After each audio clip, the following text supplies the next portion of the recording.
pada dasarnya konten itu pasti akan di situ-situ aja sebenarnya. Bagaimana caranya kita menaruh kreativitasnya di dalam konten sehingga membuat kelihatan konten ini sedikit beda. Karena yang dibutuhin cuma itu aja kok, sedikit beda aja.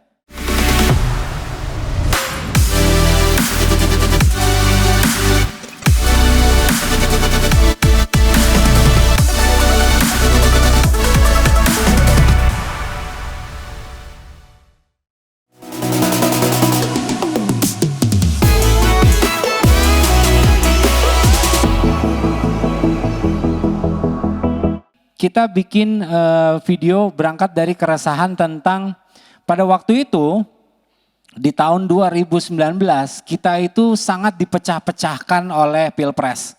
Sehingga kayak nggak ada lagi toleransi di Indonesia ini. Akhirnya berangkat dari keresahan itu kita akhirnya bikin, kayaknya kita mesti bikin sesuatu deh.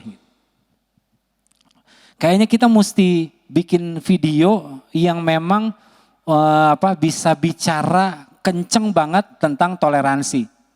Kita bikin yuk, kita bikinnya apa ya? Ya udah, akhirnya barengan sama waktu itu ada Yosi Mokalu, Yosi Project Pop.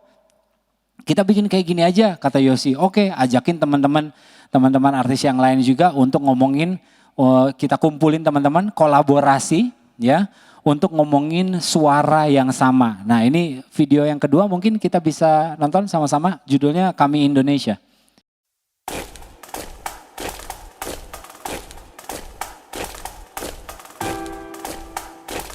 Saudaraku, saya Indonesia. Bukan karena pilihanku, tapi itu takdirku. Saya Cina. Saya pribumi. Saya Muslim. Saya Nasrani. Saya punya agama. Saya Indonesia.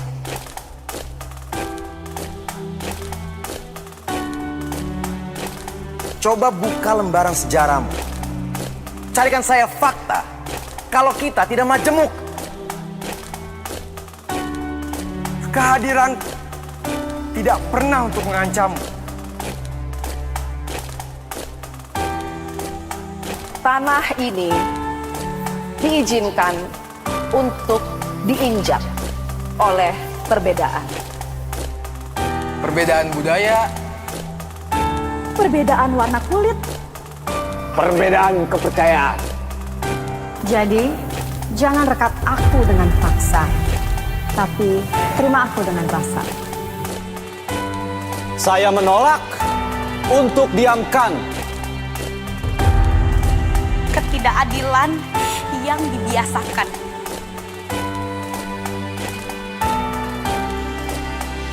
Perlakuan yang dibedakan. Itu tidak pernah dibenarkan, seolah menyalahkan sang pencipta perbedaan.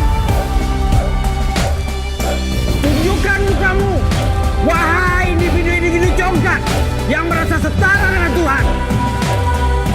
Kehadiranmu hanya diperlukan untuk menguji keutuhan kami. Tapi camkan ini. Kami akan berdiri dan bangkit membela saudara kami yang teraniaya oleh kaummu.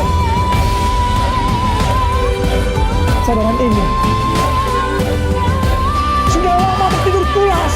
Bangun, ayo bangun. Dengarkan suaranya. Di mana mayoritas bersatu dengan minoritas dalam rasa solidaritas. Saya Indonesia, bersatu kita teguh, bercerai kita runtuh. Merah putih, warna. Sampai akhir hidupku. Saya Indonesia. Kami Indonesia. Kalau misalnya dilihat di dalam video itu kayak hampir semua orang kayaknya marah-marah ya. Marah-marah karena pada tahun itu kita udah enak banget. Enak banget sama dipecah-pecahkan, enak banget sama berantem, enak banget sama saling maki-memaki. Kebutuhannya besar banget waktu itu. Akhirnya kayaknya kita harus speak louder deh.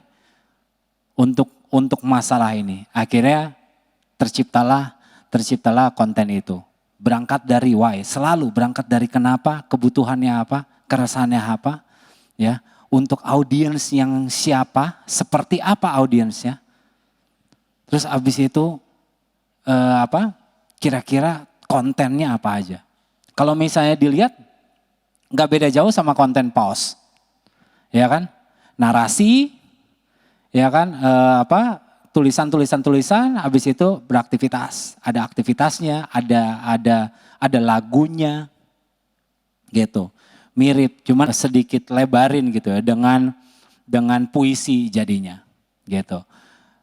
Pada dasarnya konten itu pasti akan di situ-situ aja sebenarnya. Bagaimana caranya kita menaruh kreativitasnya di dalam konten sehingga membuat kelihatan konten ini sedikit beda. Karena yang dibutuhin cuma itu aja kok. Sedikit beda aja bisa menarik perhatian dengan luar biasa.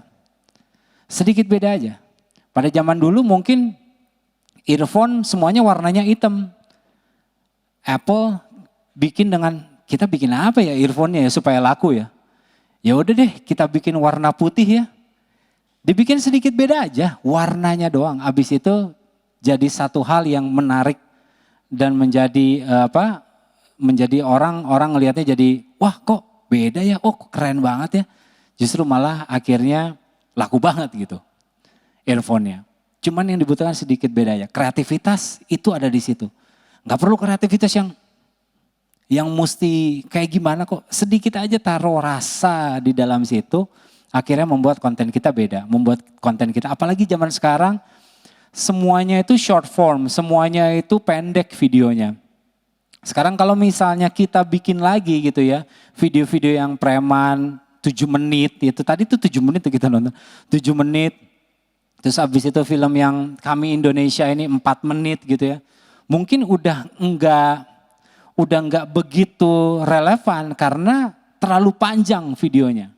Di sini kita nonton ya karena memang hari ini kita mendedikasikan diri kita untuk ikut pelajaran, makanya nonton dari awal sampai akhir. Tapi kalau misalnya ini lewat di sosial media kita, yakin 5 detik pasti di slide.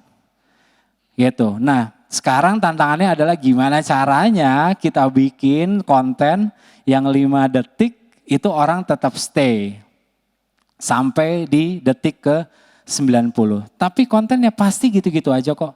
Enggak jauh-jauh dari pause, enggak jauh-jauh dari Mr. Samgong. Ini pun juga yang kita bikin pun juga enggak jauh-jauh dari itu.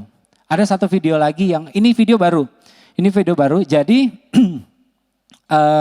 waktu itu Sour Sally ngajakin kita diskusi gitu ya untuk kampanye mereka. Jadi dia tuh campaign tentang yogurt yang no sugar yogurt gitu. Jadi tidak ada kandungan gula di situ untuk jadi yogurt yang lebih sehat lah gitu. Nah, kampanye mereka adalah investasi kesehatan. Gimana caranya ya bikin video yang agak ribet gitu ya. Nilai value-nya atau message-nya adalah investasi kesehatan. Kira-kira gimana akhirnya setelah kita brainstorming, karena kita ya balik lagi tuh, why-nya apa, target audiensnya seperti apa, kontennya kayak bagaimana, value-value-nya kira-kira apa aja sih yang diinginkan dari si brand ataupun juga si Sour Sally, poin-poinnya apa aja, akhirnya kita ketemu, oh kayaknya konten ini pas. Konten ini pun juga nggak jauh-jauh dari konten pause sebenarnya. Nah ini pun juga lumayan pendek, jadi terus abis itu aku bilang sama teman kan, udah deh yang main aku aja sama anak aku yang kecil. Jadi dia baru dia 6 tahun gitu. Ya udah kita berdua aja gitu. Terus kan jadi ini pun juga nggak ada dialog. Ini pun juga voice over semuanya. Papanya Kara paling ganteng. Papa itu pinter. Papa juga lucu. Papa paling baik.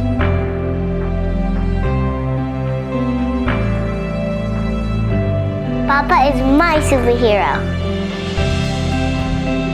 Papa ajarin Kara biar jadi anak yang baik. Tapi Papa bohong sama Kara. Papa kata dia mau pergi syuting.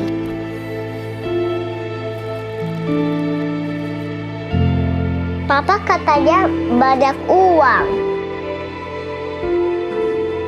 Papa katanya agak capek. Papa bohong, katanya mau pulang cepet.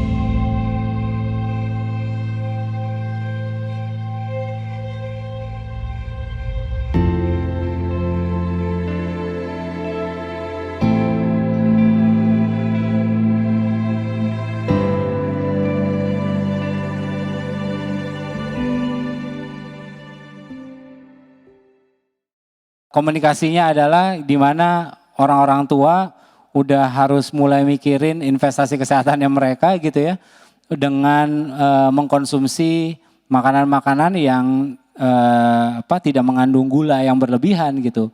Nah dari situ akhirnya kayaknya ide ini menarik gitu. Ya udah akhirnya pun juga mereka terima, terus habis itu ya jadilah video itu. Selalu berangkat dari buat pemikirannya, idenya pasti dari situ. Why-nya dulu, terus habis itu research ya. Kira-kira audiensnya bagaimana, audiensnya suka yang kayak bagaimana. Itu kan udah pasti jelas audiensnya adalah bapak-bapak, ibu-ibu. Tuh, orang tua, family gitu. Kira-kira komunikasinya kayak bagaimana, skripnya seperti apa. Simple aja, nggak usah ribet-ribet gitu. Nggak usah jauh-jauh, pakai komunikasi pun juga yang sederhana.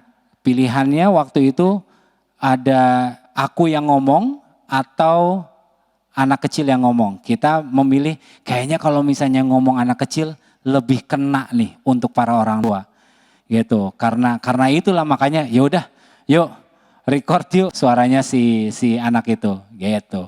Nah, let's start the journey. Jadi so far dari ini yang selalu aku lakukan biasanya dari awal kira-kira untuk bikin sebuah video sampai dari pre-production, production sampai post-pro itu kurang lebih pre-productionnya ini kayak begini nih. Mulai cari idenya seperti apa, terus habis itu mau mulai dari mana. Karena biasanya yang bikin bingung adalah di awal-awal ini kan. Kita bingung ya mau ngomongin komunikasinya ini, apalagi kalau misalnya temanya udah mulai dari ayat. Nah kalau misalnya mulai dari ayat, apa ya kira-kira yang bisa diomongin. Tapi kalau misalnya kita gali dan brainstorming bareng-bareng, pasti akan jauh lebih oke sih.